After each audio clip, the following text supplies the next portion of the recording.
How to cancel your subscription on VirtualStaff.ph. Canceling your subscription on VirtualStaff.ph is simple and quick. Follow these steps. Step 1. Log in to your account. Visit VirtualStaff.ph and log in with your credentials. Step 2. Access your profile. On the left-hand side panel of your dashboard, scroll down to the bottom. Click the 3 dots, ellipsis icon located there.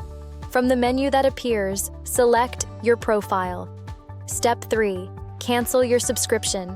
On your profile page, you'll see the Cancel Subscription button. Click it. A confirmation pop-up will appear asking if you're sure about canceling. To keep your subscription active, click No, Keep My Subscription. To proceed with the cancellation, click Yes, I understand and wish to cancel. Need help? If you encounter any issues during the cancellation process or have additional questions, feel free to contact our support team. We're here to help. Thank you, and welcome to VirtualStaff.ph, the smarter way to build a team in the Philippines, hiring, payroll, and compliance in one platform.